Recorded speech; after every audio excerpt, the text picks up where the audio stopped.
Hey everybody, thanks for downloading this episode. If you didn't read the show notes or you don't know who we're talking about, we are talking about the band Pig Destroyer tonight. And it's not that it's really fucked up, but it's fucked up enough for a disclaimer. It's pretty fucked up, so if you don't know what you're in for, or you happen to have some little ones around and you're used to listening to this podcast and you think it's okay, this might be the one to listen to on the headphones. Just FYI. Thank you for downloading. It's time for Pig Destroyer.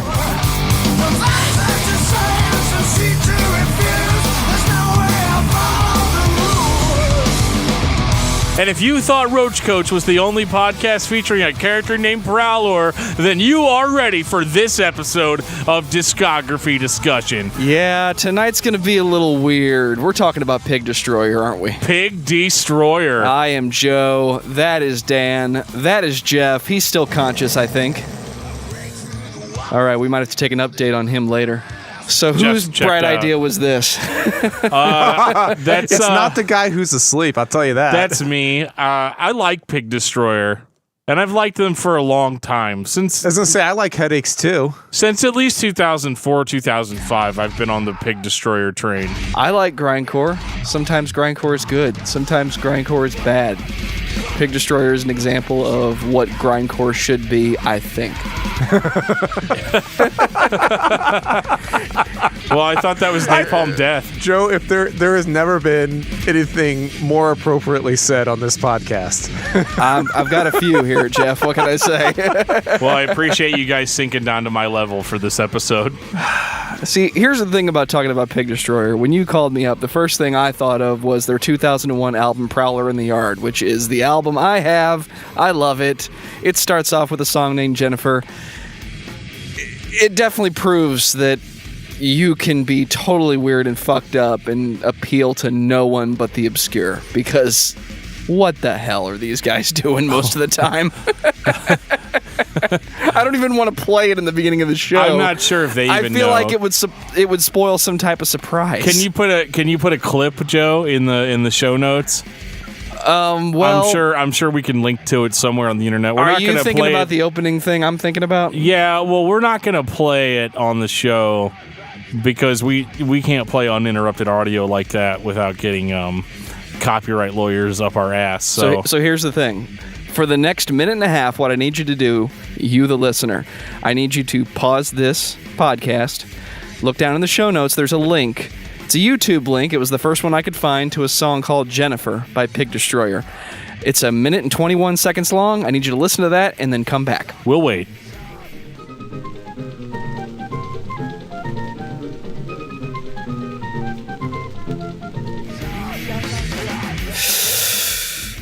Okay, so is this what we're about tonight? Well, I tell you what, it's a good thing this is not video, because I don't think I have my pants on right now. Where do I begin? Start at the beginning. That's a good spot. Well, before we get to all that, I think we need to talk about our feedback. We've been getting a lot of feedback lately, and it's been overwhelming, and it's great, and we want more of it. What is it about listening to Pig Destroyer that makes me feel off kilter? We haven't even started the show, and I forgot my place. You're just totally off tonight, man. I mean, shit, I did the intro. That's crazy. So, I need to start with a plug, don't I? Before we get into this massacre of a band named Pig Destroyer, I'm going to take the time to say thank you to everyone for listening to the podcast. Thank you for listening and for subscribing. If you are not a subscriber, you can find everything Discography Discussion at discussmetal.com. We are on Google Play, iTunes, Stitcher, TuneIn Radio, so if you have an Amazon Echo or a Google Home, you have no excuse. Ask it to play the latest episode of the Discography Discussion podcast, and it will. We're also on Facebook and on Twitter at discussmetal. Be sure to like, favorite, and subscribe. It really helps us out. It lets us know you're listening. And now Dan is going to tell us all about 5-star reviews. We love 5-star reviews here on Discography Discussion. Sorry. You're off kilter too, aren't you? Oh, fuck. All right, it's this band, man. I'm telling you.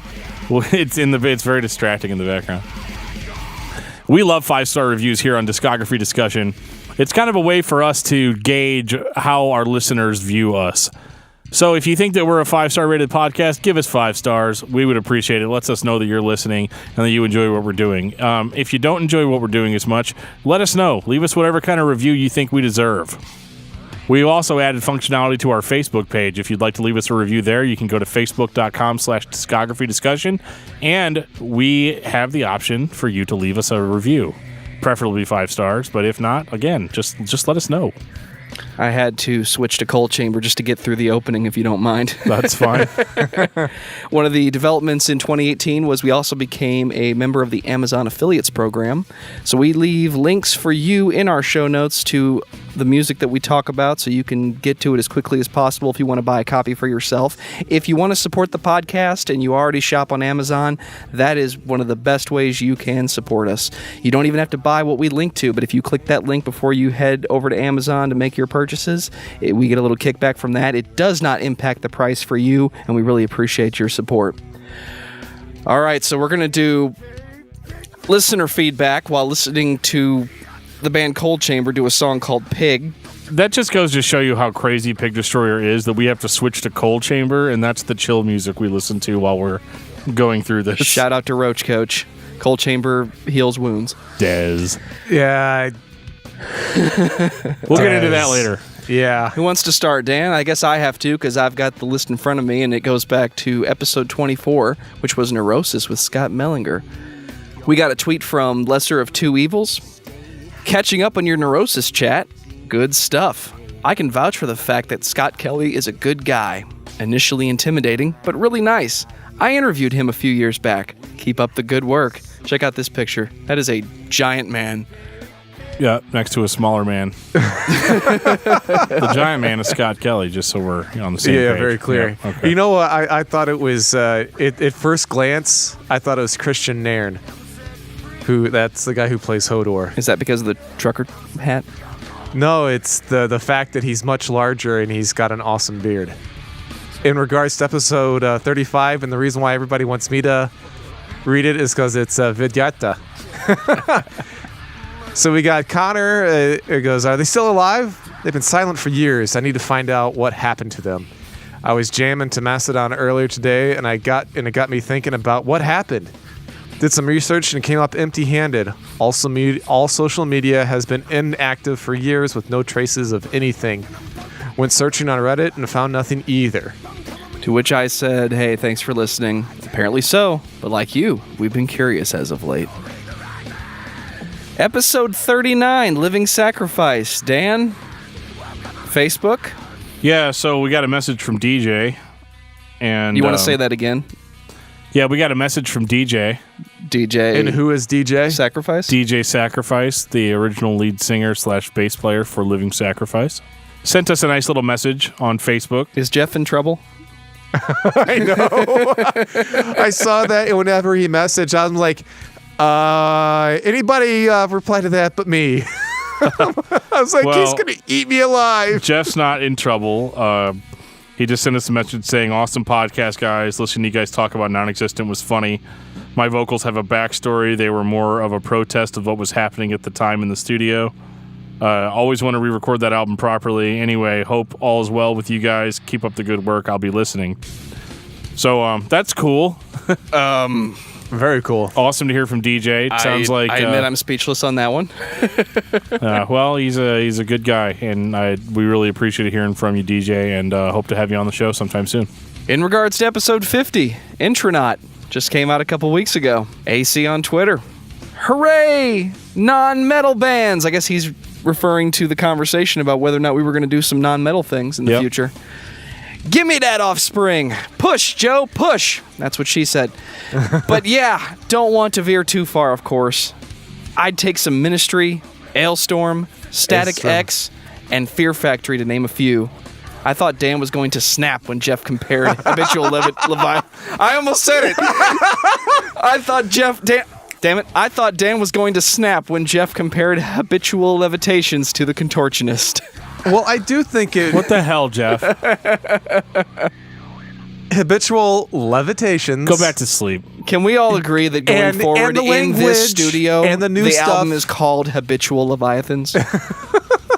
moving forward in this studio. I am constantly a massive sea beast. Habitually, you might say. We got a Facebook comment also. Yes, we did. On Intro Not. On Facebook, we got a comment from Robbie Post saying, "Gotta correct you on one thing." Uh-oh. This is in regards to the Intronaut episode. The current incarnation of the band has been together for over 10 years. Leon left after Void. His replacement, current guitarist/vocalist Dave Timnick, was there for the recording of Prehistoricisms.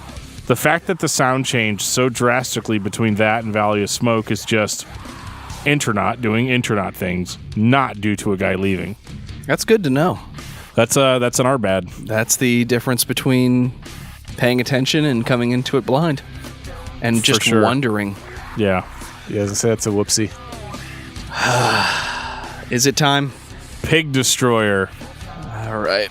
Sorry, Des, but we got to go back to the band of the week here. So, Dan. This is music? Tell me about Pig Destroyer. Pig Destroyer is a grindcore band from Virginia that started in 1997. And, well, they're crazy as all shit, dude.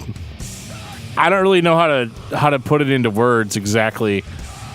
Yeah, it's grindcore, but it's not really grindcore like Napalm Death. This is the late 90s, early 2000s grindcore that would go on to be imitated and abused, if that's even possible, by the little bands in the corner of the basement, not worrying about the sound quality, if you know what I mean. Right. Well, the difference is that Pig Destroyer has excellent sound quality for the type of music that they're playing. I do agree with that. Their wall of noise is very loud and very, well, grindy. Properly recorded. I got to cheat this week and spent some time listening to it through one speaker. They submix to mono better than they should, at least on their first couple albums. That's interesting. It is, because you wouldn't expect a band like this to be listenable without the full stereo onslaught that they have, but for the music, and I've said it before, I will repeat it, it's good grindcore. Yeah. There are times I can't understand what they're saying, and that would be the time where I'm accusing them of not having any actual words, but for the times where I can understand them, I enjoy it. And they're really fucked up. The subject matter, the imagery, they're really fucked up, and it's fucked up in an Alice Cooper kind of way, where, yeah, it's cringing on the edge on purpose, and I like it. Yeah, I was going to say, the only time that I can understand what they're saying is when they're using a vocoder. Outside of that, nope. No fucking clue. And that's okay. They're saying some shit. I don't know about on the first album, but... yeah, I'm sure they're saying shit. I just don't know what the hell it is. Well, the first album is called Explosions in Ward 6. I don't have that. What I have is 38 Counts of Battery, which I know is a compilation. Right, it has that whole album on it, as well as some cover songs. That explains demo the songs. differences between some of the tracks as far as the mixing. Yeah, for sure. There's a really cool cover of Carcass's Genital Grinder on there that sounds better than the original version. Which it's not that hard. not a tall order. Not a tall order. Record not in trash can. Okay, go. This first album is really just kind of an onslaught, and that's going to be a pretty common theme with this band. Breakneck tempos, that's a trope, but it really is breakneck. Less than 2-minute songs. Very, very short songs. Just nothing but noise. This was let's see how loud and insane of a noise we can make. And it sounds good. I mean, I like the punk drums. I like the riffing, you know. This is not like a go into an extended guitar solo kind of band or anything. It's really just in your face, get in, beat the shit out of you, cut you up 100 times, send you to the hospital with 39 stab wounds in less than 30 seconds, and you're out. The good thing about this band, much like American Standards, if we talk long enough, we'll get through the entire discography. Right, we got to be careful that we don't just get to the end right now. And unfortunately, that's going to be the test. How long That's can what we she actually said. make this album? Because what do you want me to say? Album number 1? Your This is good grindcore. Your monologue is already 2 songs long. All right. Yeah, I know, right? We've gone, yeah. Damn. So, Yeah, this record is fast, it's heavy, it's insane, it's grindcore. The vocals are all over the fucking place. Lyrics are fucked up. I mean, it's just pure Pig Destroyer, and it definitely gives us a preview for what we can expect on the next 4 albums. So the album that we're probably going to talk about the most, which is the one that I was the most familiar with before we did this, was Prowler in the Yard. I don't even want to start with the first track because it's going to sound like somebody talking behind us with no I'm going to music. read it. You want to read, Jennifer? You all should be familiar with what we're talking about. This is where the conversation becomes uncomfortable if it wasn't when we first started. The first song is a song called Jennifer. And I just want to make the very first discography discussion disclaimer. What I'm about to read is not my writing. It does not reflect the opinions, ideas of anyone in this podcast. This is Pig Destroyer. If you are at all disturbed by harsh language or sexual language or anything of that nature, please skip forward about 3 to 4 minutes onto this podcast. You can probably just move on to the next episode. Yeah, that might be a good idea. So I'm going to read this. God help me. Here we go. 3, 2, 1. Jennifer wrestled her friend playfully to the ground in front of the snow cone stand and began licking at the girl's eyeballs as if they were sugar cubes. Their bodies convulsed and flailed with an almost seizure-like intensity. At times, their pale limbs seeming to shift back and forth from one torso to the other. A crowd gathered almost immediately to watch these two girls tie and untie their bodies like a pair of pit vipers. They were confused or concerned or shocked or aroused or all of the above. But no one dared interfere with the performance. Jennifer's long ashen hair hung down, concealing the girl's face like a curtain around a hospital bed. No one had any idea that the girl's eyes were revolving under her ruby tongue. This is disgusting. It's pornography, explained a pasty, slug-like woman in a fur coat. Vanilla ice cream smeared across her double chin like a money shot. Countered a balding professor type in his mid-40s, his left hand stuffed crassly down the front of his pants. No, no, no. This is beautiful. This is art. What the fuck, man? Oh, well, so this really sets the expectation.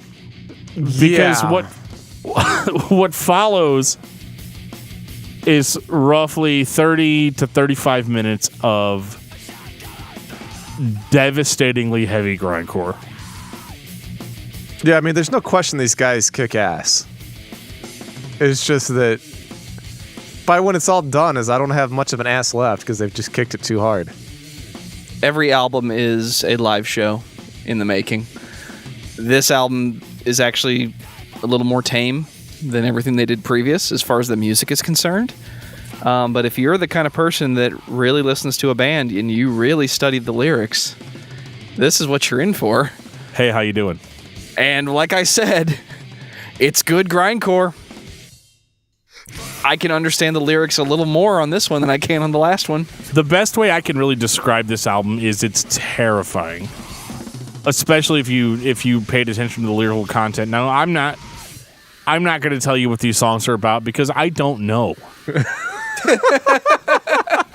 And I think the point of it, and I'm usually pretty good at pulling the meaning out of lyrics, but I feel like a lot of the lyrics on this CD are meant to shock and terrify, and they definitely have achieved that.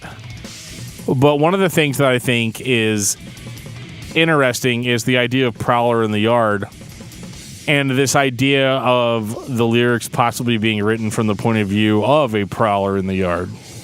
Somebody that's clearly destabilized, has a chemical imbalance, an appetite for violence and destruction. And I really kind of feel like these lyrics were meant to be a view into the brain or thoughts of somebody who would commit like a horrific act or something like that. It's it's horrifying. The music's really good. That definitely kicks ass. It's aggressive. It's in your face, and it is much more mature musically than the first album, in the sense that the songs, like, there seems to be a little bit more thought put into them, and the vocals are a little bit more decipherable than they were on the first release. So I appreciate that. I don't know why you'd want to hear what he was saying, but yikes. Yeah. Are we ready album, for Terrifier? So the next album is literally called Terrifier. Can we get through this as quickly as possible? Yeah. So if the cover artwork doesn't disturb you enough, well, just don't look up the cover artwork. So this record is actually in a lot of ways more chaotic than Prowler in the Yard was. Like, the screams are more intense. It seems like the pace is somehow faster. They stepped it up again. They did. And it's totally frenetic. There's no question. Yeah, but again, it has that same maturity. Like, I feel like it has the intensity of Explosions in Ward 6, but with the actual more mature songwriting of Prowler in the Yard. Does that make sense? Absolutely. This is what I thought I was hearing the first time I listened to the Tony Danza Tap Dance Extravaganza. Right. Just an onslaught of noise and heaviness and energy. Very punk rock. But I don't think anybody outside the band could tell you how any of these songs are played. No, probably not. And much like Converge, that's not really the point. Right, well, and it's not overly technical. I mean, it's really there just to create a feeling.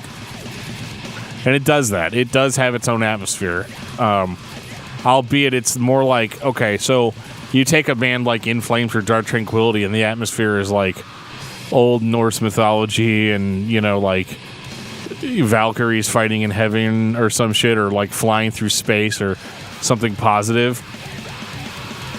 Pig Destroyer's atmosphere is kind of like that scene in the Texas Chainsaw Massacre where the girl walks into the house, Leatherface opens up the door, beats her in the fucking head with a hammer, and then pulls her through the door, and then that's it.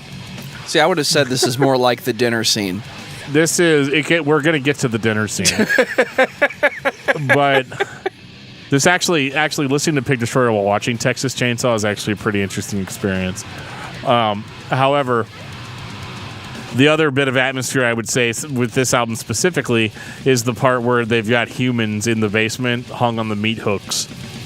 Because that's what I get when I'm listening to this, like visions of a dank basement with like decaying corpses everywhere. Did you guys get that vibe, or am I just fucked up? It's Pig Destroyer. It's good grindcore. I can't understand the lyrics, and I'm terrified. Yeah, now I really don't want... I'm normally not one to read the lyrics. Now I really don't want to read them. I'm not much of a doom and gloom kind of guy, even though I like Swallow the Sun, so I don't know what the hell's wrong with me. Actually, Dan, I do take it back. This sounds like a punk band fronted by Leatherface. Yeah, that's entirely... That might be my review of the band. That's entirely possible. Yeah, I'm down with that. But yeah, this... With all apologies to Mushroom Head circa 2009. The songs kind of run together, too. Like, on purpose. Like it's one continuous album, or one continuous song, rather. Yeah, it really is. I feel like if I was 12 years old or 15 years old, or good God, who gave me this record when I was 12, my older brother Dan, I feel like this is what you listen to just to piss off your parents. Like, this is the 80s stereotype Twisted Sister music video where the only reason you're doing it is to piss off the parents. Oh, I listen to Body Count to piss off my parents, but you know, this would work too, I guess. At least with a band like Body Count, you can understand the fucked up stuff they're talking about. This album especially, I think is a marathon. They're kind of hard to get through. Yeah, they really are. I mean, you guys brought up Tony Danza before, and that's kind of, you know, a similar vein, but I think this is like turning the volume up to 11. I know it's cliche, but yeah, this one's even harder for me to get through. I actually enjoy Tap Dancing Extravaganza. This I have a hard time digesting. There's not a lot here. Joe, is this another pushing a boulder up a hill kind of band? I wouldn't say so, only from a production standpoint. This you could actually just sit there and endure, and it would eventually stop.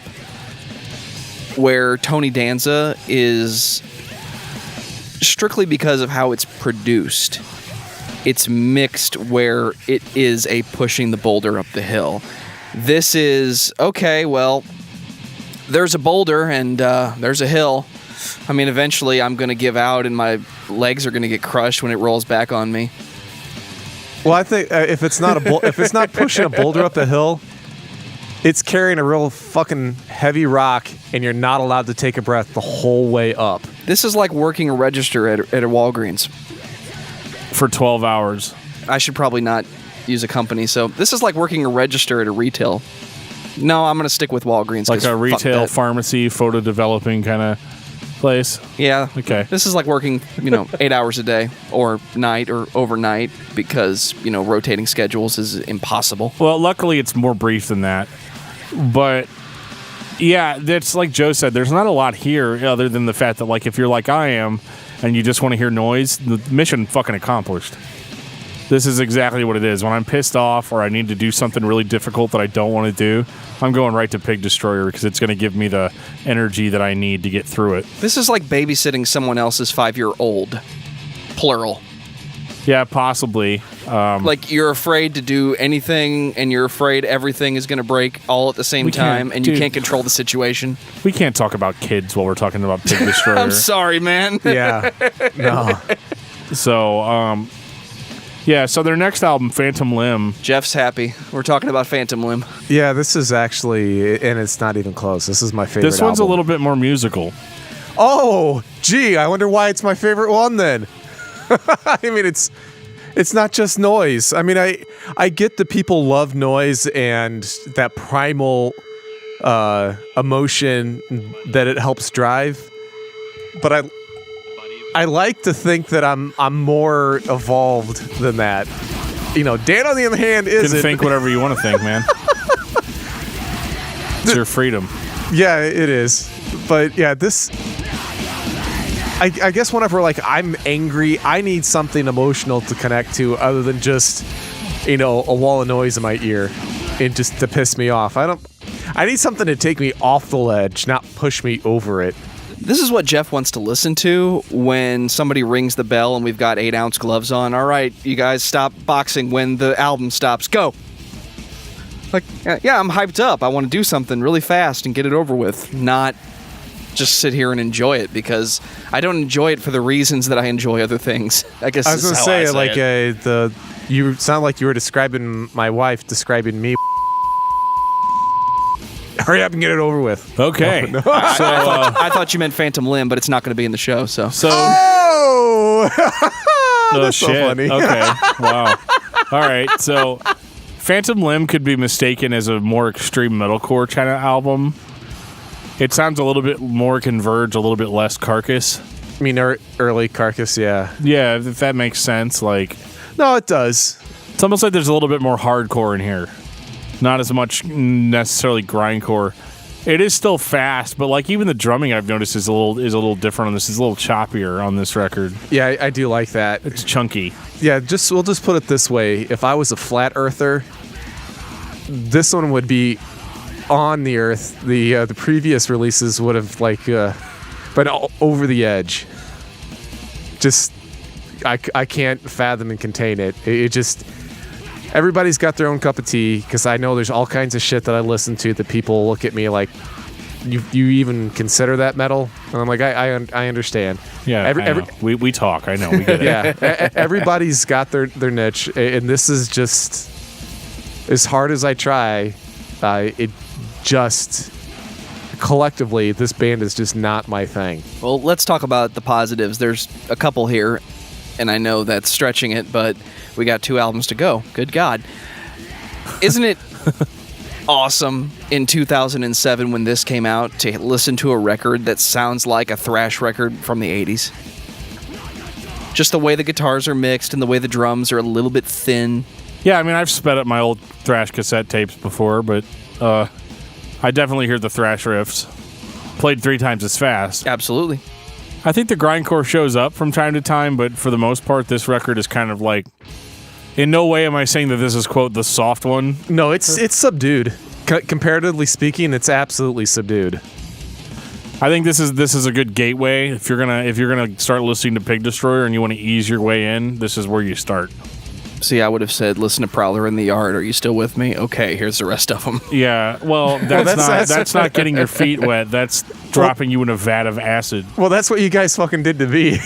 You're like, hey, dude, check out Prowler in the Yard. Yeah. Yeah, that's exactly what you did. So are we ready for Book Burner? Absolutely, although I do not endorse the burning of books. Ladies and gentlemen, it's Grindcore in 2012. This is more like the albums before Phantom Limb.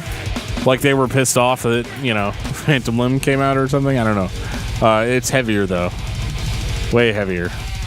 I don't know what to say about it, Joe. It's fast, it's intense, the lyrics are fucked up. It's Grindcore? Yeah, I was going to say it's a return to form for them. It's Pig Destroyer. Yeah. I mean, it's hard to put my finger on it. And, I just want to apologize to our audience that we really just don't have a lot to say on it in the sense that, like, if you like A Wall of Noise, you're going to love this band. If you don't, I just had an idea for a new segment. What's that? We'll get to it. Okay. So yeah, this was a good record. This is actually the last record that they put out, full length record. Well, that's not entirely true.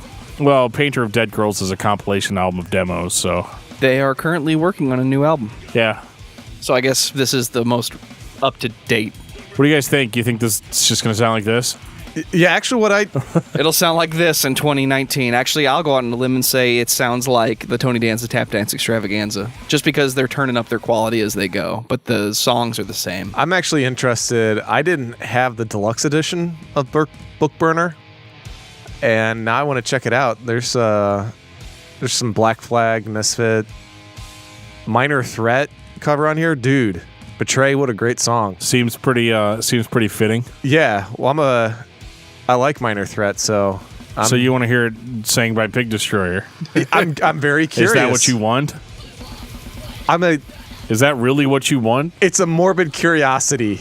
Okay. Fair enough. So yeah, I do want to check it out.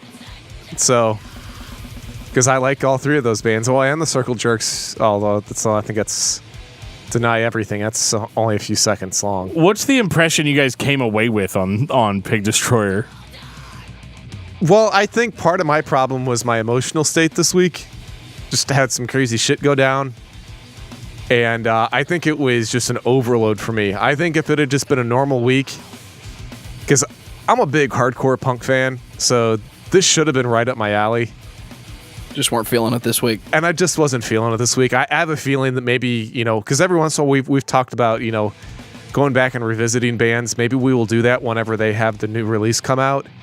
And, I'll listen to it again, and maybe I'll have a different opinion of the band at that point in time. But I've always been a kind of a moody listener. I find music to fit the way I'm feeling.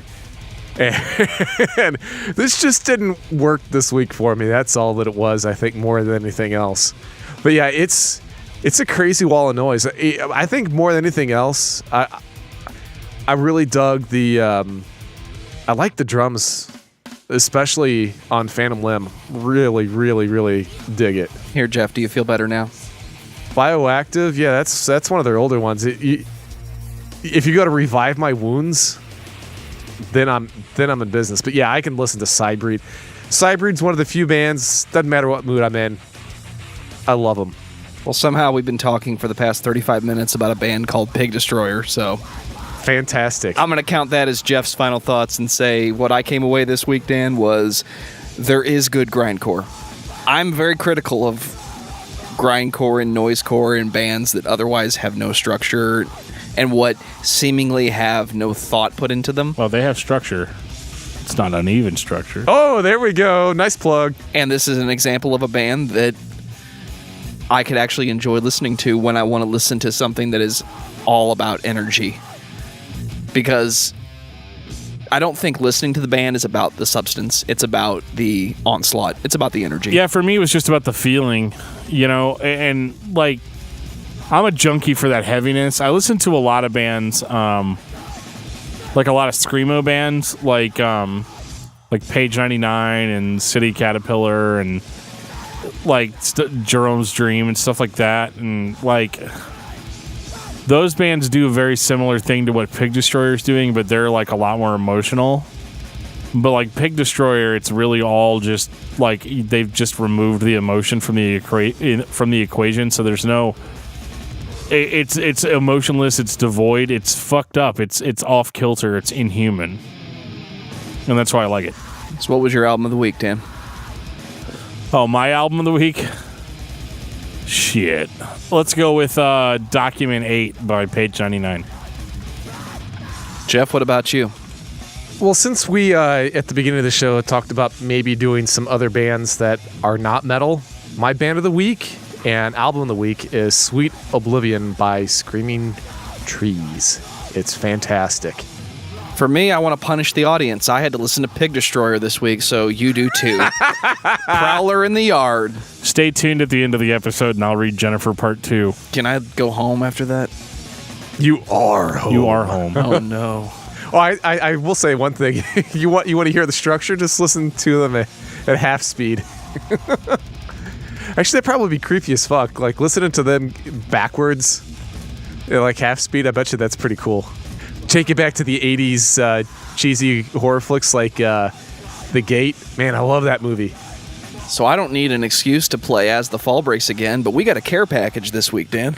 Yeah, so Joel from Mathew sent us some T-shirts and some albums and some stickers and a poster signed by him that we'll have hung up here in the studio soon. And we just want to say thanks, Joel. That was really cool of you, man. And we really appreciate it, being super fans. He also sent me a copy of the original version of Hope Prevails, which just says Crutch on it. And as I suspected, it does sound different than the versions that you can stream online. And according to Joel, all of the guitars for that album were re-recorded. Some of the vocals too, right? A few vocals, yep. Thanks again, man. Really, thank you. Yeah, very much so. Actually, as soon as Dan walked in the door, I put on the good old T-shirt that you gave us. Fits like a glove. Well, a little bigger than a glove. If it fit like a glove, you could see my belly. A man glove. Geoff, you're going to have to get fatter so you can fit it tighter. Oh, I was going to say, Jesus, don't give me a death sentence. Well, these are going to have to end up on the CD shelf in the studio at some point. And that poster's got a nice spot right about there, I think. So I think we're done with Pig Destroyer. Is there really anything else to say? Like I said, if you stick around after the credits, we will read Jennifer Part 2 in case you just have to know. Yeah, just have to know what happens. Oh, it's awesome. It's crazy. It's fucked up. Don't listen to it before you go to sleep. And on that note, this has been episode 53 of Discography Discussion. Thank you for listening. You can like us on Facebook and follow us on Twitter at discussmetal. Subscribe to our podcast everywhere you listen to podcasts, including Google Play, iTunes, and Stitcher. Visit discussmetal.com for all things discography discussion, and please send questions and comments to danandjoeshow@gmail.com. If you are not a patron, you can become one at patreon.com/discussmetal. We have some sweet perks. Ladies and gentlemen, the song Jennifer, Part 2 by the band Pig Destroyer. Dan? Everyone quickly hushed up and took a step back as Jennifer rose and stood over the girl, examining her handiwork. Her partner lay motionless beneath her, seemingly dead. Her eye sockets dry and empty, her heels and elbows scraped and bloodied. Some onlookers gasped in horror, some swooned and fainted melodramatically. Most just stared in disbelief. Jennifer reached down between her thighs and pulled the crotch of her bathing suit to the side, exposing her vagina. The other girl slowly sat up and began sliding her fingers into Jennifer. A few minutes later, her wrists were in, then her elbows. Eventually, she would completely disappear into her womb. Jennifer tilted her head to the side curiously. She heard the sound of a rickety wooden roller coaster in the distance, its passengers screaming in mock terror. She knew that sooner or later that they would realize the ride wasn't stopping, and they were all going to die. God, that's fucked up.